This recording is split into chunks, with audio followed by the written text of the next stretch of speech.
Have you ever found yourself so consumed by thoughts of the future that you haven't been able to focus on anything else, that your mind's just gone round and round and you just can't stop this train of thought in your head?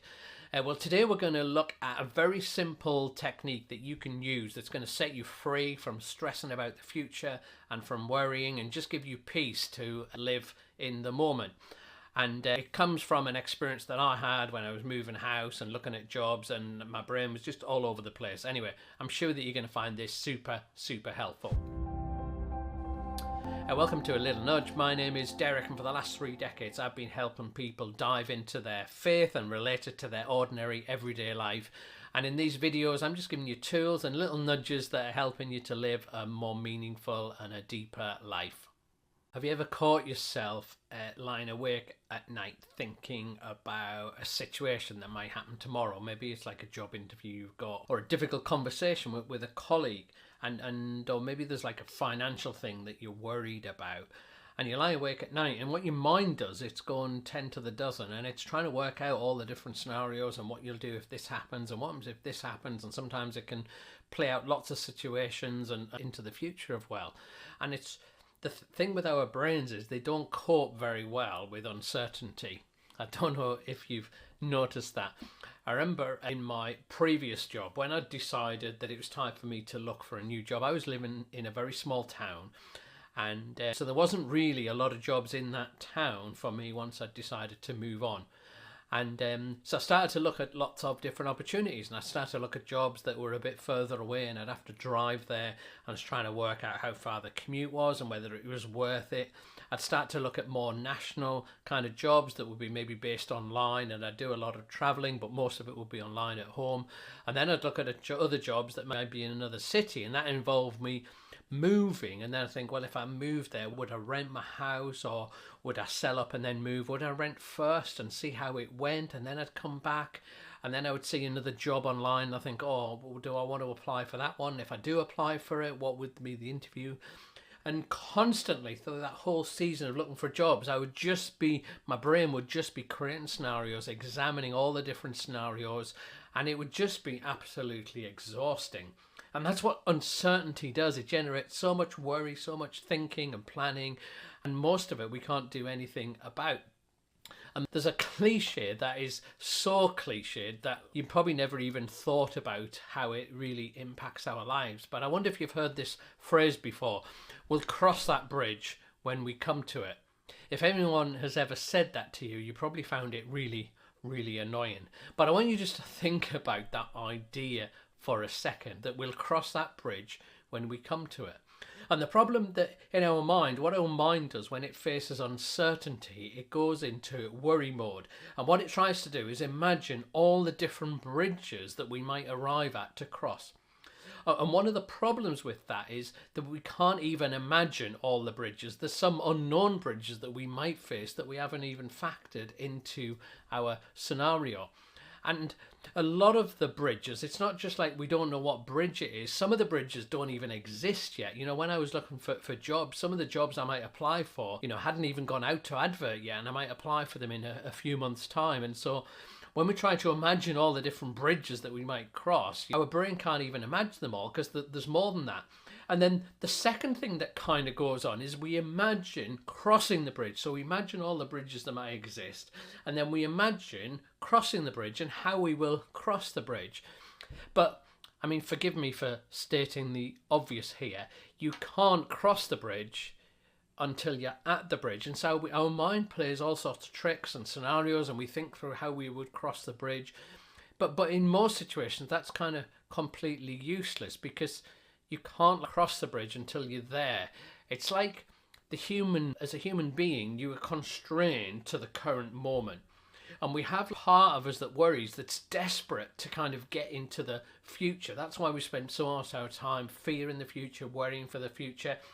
And it's like we're in our garden and we're desperately tiptoeing, trying to view over the fence. We're like a little child that's trying to look over this massive fence, and we're just trying desperately to see what's on the other side. We're trying to get into the future, to do something about it, to know what's going to happen, to do it.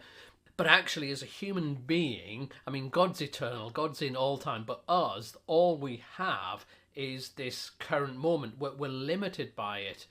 So here's a brutal truth, isn't it? Not only are we constrained to the present and limited to this moment, and we can't tiptoe over the fence into the future, the other scary, terrifying thing is actually anything could happen in the next moment. Actually, literally anything is possible. In the next moment, anyone could die. Any horrific event, any life-changing circumstances, disability, anything can happen in the next moment. And things that have never happened before happen all the time. It might not be likely, but in the next moment, anything can happen. And it's not like the movies where you get kind of this dramatic music that prepares you for this is a significant shift in life. We don't get any of that one, and just anything can happen at any moment. And that's part of the reason for our worry, that we want to control the future, but we simply can't. But actually, it's worse than that. Jesus, who was just so full of wisdom on this, he says this in Matthew 6, verse 27. He says this, "Can any of your worries add a single moment to your life?" Yeah, it's a natural response to worrying. You try and control the future, but just think about it. All those worrying that you do, and you're thinking about this scenario and this bridge, and if I get to this bridge, this is how I would cross it, and all the different bridges and all the different possibilities. Actually, all that worrying, does it actually add anything to your life? Actually, it doesn't. I mean, very, very occasionally we think about something because we need to prepare for it. Actually, what happens if my car breaks down? I need to get repaired, so I need this much money, so I better save for it. Or actually, I'm going into a difficult meeting, so I just need to think about what I'm going to say and how I'm going to prepare it, and I need to just calm myself, so I listen. Very, very occasionally we do need to prepare for things. But 99% of our worrying actually is completely useless and adds nothing. And in fact, it does the opposite, doesn't it? Not only does it not add anything to the future, it actually robs us of the present. Philosopher Hannah Arendt, this is what she said: "We strip each moment of its calm, unable to enjoy it." That's what worrying does. It strips each moment of its calm, and we're unable to enjoy it. The future destroys the present. Not only does it not add a moment to our life, actually it robs us of the moment. That worrying about how many bridges we might have to face and how we're going to cross them, it's of useless because we're not at that bridge yet, but also it robs us of the bridge that we're actually at, this moment, and what we might be able to do and experience in this moment. It is taken from us, that the future robs us of today. And I finally got some good news in this kind of whole story, that this kind of limitation is actually our way out. The fact that we can't peek into the future, we can't enter into the future, we can only live in the now, that itself is terrifying, but actually it's the route to our freedom and our liberation. Here's some more wisdom from Jesus in Matthew 6, verse 34. This is what Jesus says. What I want you to do, he says this: "I don't want you to worry about tomorrow, for tomorrow will bring its own worries. Today's trouble is enough for today." And it sounds a bit negative. He's saying, yeah, tomorrow's got its own worries, you've got enough today. But actually what Jesus is saying is don't worry about tomorrow. Tomorrow has got its own worries. Tomorrow has got its own responsibilities. The only responsibility you have is for today. The only thing that you can control is this present moment. You're not responsible for the bridge that you might come tomorrow. You're not responsible for all the possible bridges, and actually can't do anything about them, so you could just let it go. You're not responsible for it. The only thing you're responsible for is this bridge right in front of you now. So why don't you just do the next thing? Why don't you focus on what you can actually do now? And you can be fully confident that when you face that bridge tomorrow, whichever of the many bridges it might be, that God can be with you, that he'll give you the resources to face that bridge. He doesn't give you the resources in advance, but he's with you today. And all he asks of you, and all he asks of me, is to face this bridge today. And living in that moment means we can let all that other stuff go. We don't need to focus on it. We don't need to worry about it. And whenever we spiral and you start to think about all the different bridges and imagine how you would cross them and all that sort of stuff, just take a deep breath and think, actually, all I'm responsible for is for today's bridge, for the bridge in front of me right now.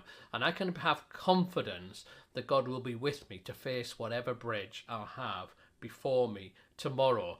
And the only thing really for me to worry about is, what am I going to do right now? How am I going to respond to what is right in front of me now?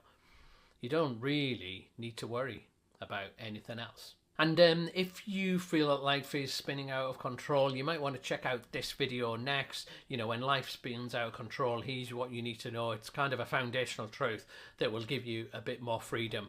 And I hope today's mindset has been helpful for you, and I look forward to seeing you in the next video.